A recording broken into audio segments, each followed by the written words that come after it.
In this video, I will show you how to see call recording history on your Android phone. Let me show you how. The very first thing you want to do is to go ahead and make sure you click on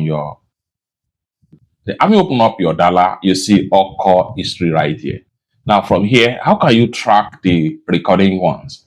So for that, go ahead and slide down. Then you want to make sure you slide this way. So here you go, you see recording right here. So go ahead and tap on recordings. So here we go. Then this is the one that you record right here. Go ahead and tap on here. Then you have your call recording details right here. So from here, you can easily play on the record. So from here, you can easily play the recorded one.